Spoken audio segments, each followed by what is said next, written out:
거절된 돌 마이너스 받아들일 때와 거절할 때의 운명. 안녕하세요. 오늘 제가 들려드릴 이야기는 한 그루의 무화과나무 저주와 예루살렘의 심판 이후 성전에서 일어난 극적인 사건들입니다. 이것은 진정한 리더십과 거짓된 권위의 충돌, 그리고 거절의 결과에 관한 이야기입니다. 예수께서 성전을 방문하셨을 때 그분이 본 것은 거룩함이 완전히 더럽혀진 장면이었습니다. 성전의 바깥마당은 마치 큰 가축 시장과 같았습니다. 짐승들의 울음소리와 동전의 짤랑거리는 날카로운 소리는 상인들의 언쟁 소리와 뒤섞였습니다. 성전의 성직자들 자신이 스스로 사고팔고 돈 바꾸는 일에 종사했습니다. 그들은 완전히 물질적인 탐욕에 지배되어 있었기 때문에 하나님 보시기에 도적이나 다름없었습니다. 이것은 예수께서 공생의 초기에도 본 적 있는 광경이었습니다. 그때 그분은 거룩하지 못한 상거래로 성전을 더럽히는 자들을 쫓아내셨습니다. 하지만 그 후 몇 년이 지났습니다. 그리고 상황은 더욱 악화되었습니다. 다시 한번 성전은 더럽혀지고 있었습니다. 생각해보세요. 제사장들과 관원들은 그들이 행하여야 할 일의 신성성을 거의 깨닫지 못했습니다. 매년 유월절과 장막절에 무수한 짐승들이 죽임을 당하고 이 짐승들의 피를 제사장들이 받아서 제단에 쏟았습니다. 유대인들은 피의 제물에는 익숙했으나 이 모든 사람이 짐승들의 피를 흘릴 필요가 있게 만든 것이 죄라는 사실은 거의 잊어버렸습니다. 더욱이 그들은 이 모든 것이 세상의 생명을 위하여 흘려져야 할 하나님의 사랑하는 아들의 피를 예표한다는 것을 깨닫지 못했습니다. 그 희생제사를 통하여 사람들은 십자가에 못 박히신 구속주를 바라보아야 했습니다. 하지만 그들은 그 의미를 완전히 놓쳤습니다. 예수께서는 죄 없는 희생 제물을 바라보셨고 또한 어떻게 유대인들이 이 거대한 집회를 유혈과 잔인한 것으로 만들었는지를 보셨습니다. 겸손히 죄를 회개하여야 할 장소에서 마치 하나님께서 무정한 봉사로 영광을 받으시는 것처럼 그들은 희생의 짐승들을 증가시켰습니다. 제사장들과 관원들은 이기심과 탐욕으로 저희 마음을 굳게 했습니다. 하나님의 어린 양을 가리키는 바로 그 상징물을 가지고 그들은 돈 모으는 한 방편으로 삼았습니다. 그 결과 백성들의 눈에는 제사의식의 신성성이 크게 훼손되었습니다. 예수님의 마음에는 분노가 일어났습니다.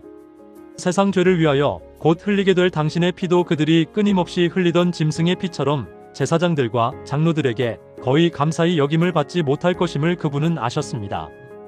그리고 그 순간이 왔습니다. 예수께서는 다시 한번 성전을 깨끗이 하셨습니다. 그분의 날카로운 시선이 신성성이 더럽혀진 뜰을 훑어보셨습니다. 모든 사람들의 시선이 그분에게로 쏠렸습니다.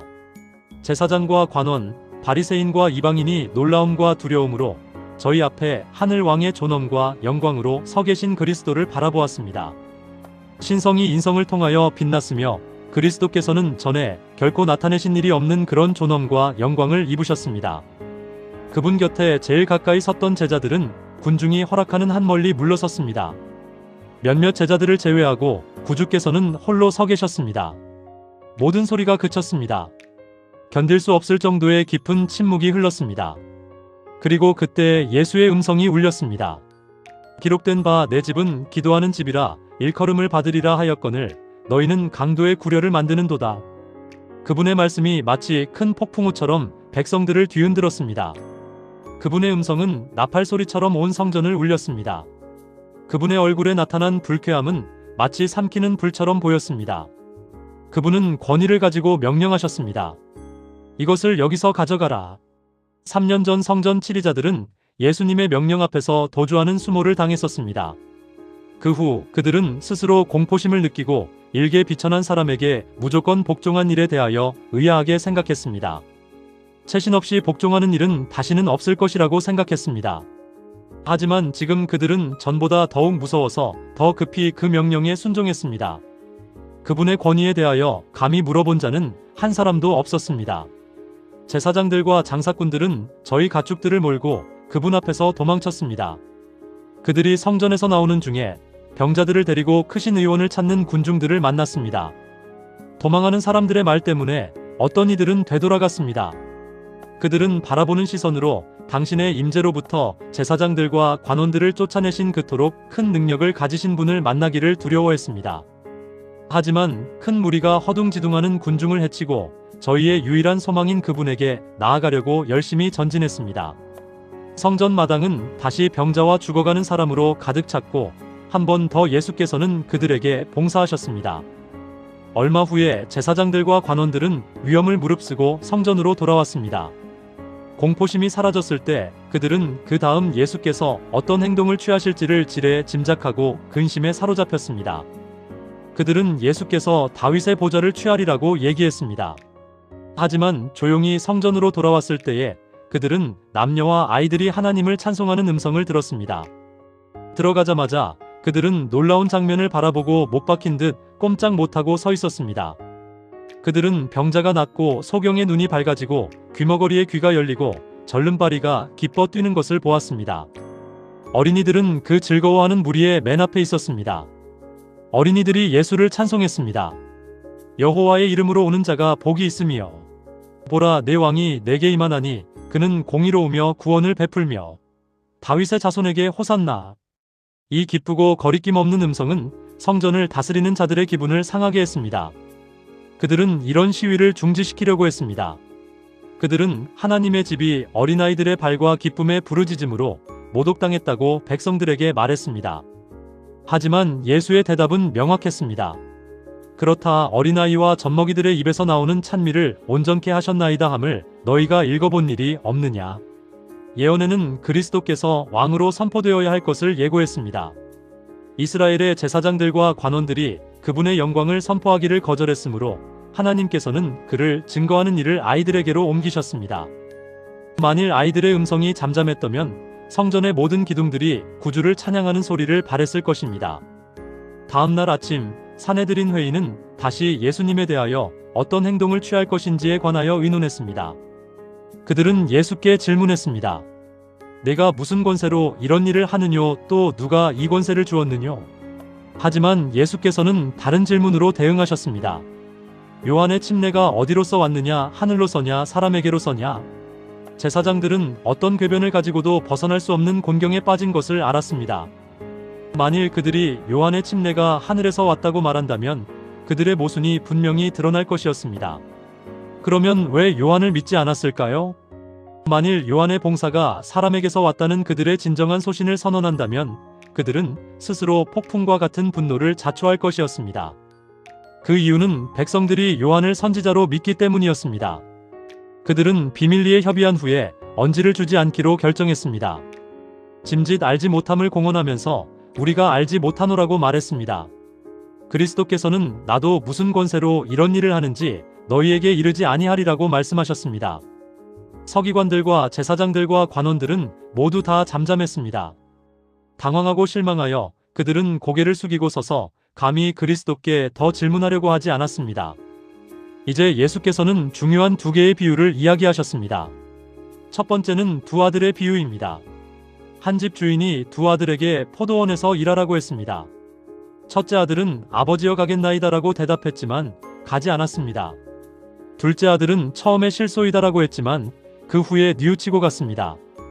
예수께서 물었습니다. 그 둘 중에 누가 아버지의 뜻대로 하였느뇨? 청중들이 대답했습니다. 둘째입니다.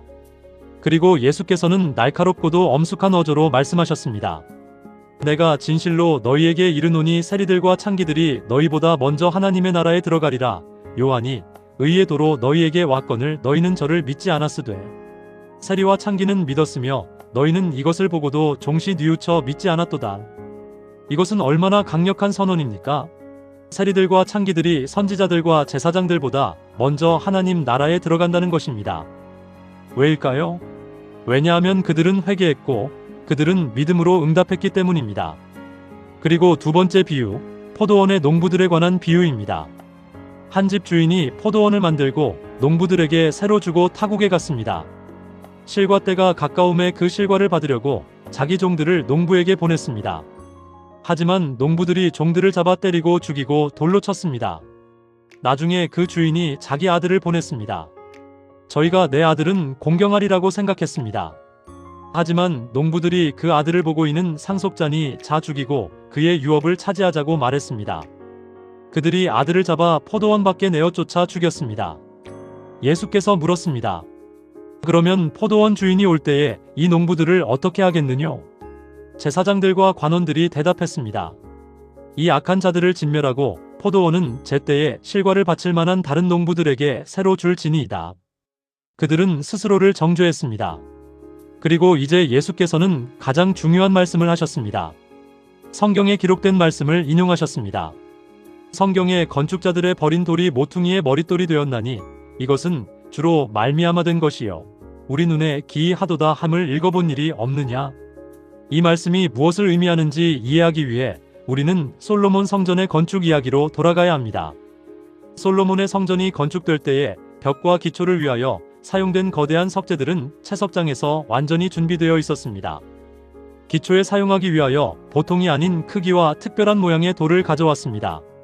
하지만 일꾼들이 이 돌을 갖다 맞출 곳을 찾지 못하여 받아들이지 않았습니다. 이 돌은 저희 길에 쓸데없이 놓여 있었기 때문에 그들에게 귀찮은 물건이 되었습니다. 오랫동안 이 돌은 버려둔 채 있었습니다. 하지만 모퉁이에 돌을 놓으려고 하여 건축자들이 와서는 충분한 크기와 강도와 그리고 적당한 모양으로 특수한 장소에서 그 위에 올려놓을 큰 무게에 견딜 수 있는 돌을 오랫동안 찾았습니다. 여러 돌이 같지 않은 시간에 선택되었으나 거대한 무게의 압력에 그것들은 쪼개졌습니다. 다른 것들도 갑자기 내리누르는 힘의 변화에 대한 시험을 견딜 수가 없었습니다. 하지만 마침내 매우 오랫동안 버려둔 돌이 주목을 끌게 되었습니다. 이것은 공기와 햇빛과 폭풍에 노출되어 있었으나 아주 작은 금도 나타나지 않았습니다. 건축자들이 이 돌을 검사했을 때 모든 시험에 견딘 것을 발견했습니다. 이 돌을 모퉁이돌로 채택하여 배정한 장소에 가져가니 꼭 들어맞는 것을 발견했습니다. 이 돌은 그리스도를 상징합니다. 유대의 건축자들인 이스라엘의 제사장들과 관원들은 이 주춧돌을 거절하고 있었습니다. 예수께서는 계속하여 말씀하셨습니다. 그러므로 내가 너희에게 이르노니 하나님의 나라를 너희는 빼앗기고 그 나라의 열매 맺는 백성이 받으리라. 이 돌 위에 떨어지는 자는 깨어지겠고 이 돌이 사람 위에 떨어지면 저를 가루로 만들어 흩으리라. 이것은 무엇을 의미할까요? 이것은 두 가지 선택을 나타냅니다. 믿는 자에게 그리스도께서 견고한 기초돌이 됩니다. 그들은 반석에 떨어져서 깨어집니다. 이것은 우리의 독선을 버리고 어린아이와 같이 겸손하게 그리스도께 나아가 우리의 죄를 자복하고 그분의 용서하시는 사랑을 믿는 것입니다. 이 산 돌 위에 집을 짓는 것입니다. 하지만 거절하는 자에게 그리스도께서는 거치는 반석이 됩니다. 그리스도를 거절한 백성들은 저희 도성과 민족이 곧 멸망하는 것을 볼 것입니다. 그들의 영광은 깨어져서 바람 앞에 먼지처럼 흩어질 것입니다. 유대인들이 그리스도를 십자가에 못 박은 것은 예루살렘의 멸망을 의미했습니다. 갈바리에서 흘린 피는 이 세상에서와 오는 세상에서 그들을 멸망에 빠지게 할 무게가 있었습니다. 그와 같이 최후의 큰 날, 즉 하나님의 은혜를 거절한 자들에게 심판이 내리게 될 때에도 그렇게 될 것입니다. 의로운 자에게 생명이 되는 그분의 얼굴의 영광이 악한 자에게는 소멸시키는 불이 될 것입니다. 여기서 우리가 깨달아야 할 근본적인 진리가 있습니다. 같은 돌이 어떤 사람에게는 기초가 되고 어떤 사람에게는 거치는 반석이 됩니다. 당신이 그리스도를 받아들이면 그분은 당신의 구원이 됩니다. 당신이 거절하면 그분은 당신의 멸망이 됩니다. 이제 우리는 우리 자신에게 물어야 합니다. 우리는 그 거절된 돌을 받아들이고 있을까요? 아니면 거절하고 있을까요? 우리의 삶은 그 견고한 기초 위에 세워져 있을까요? 아니면 시험해보지 않은 기초 위에 집을 짓고 있을까요? 이 영상이 여러분에게 깊은 깨달음을 주었으면 좋겠습니다. 감사합니다.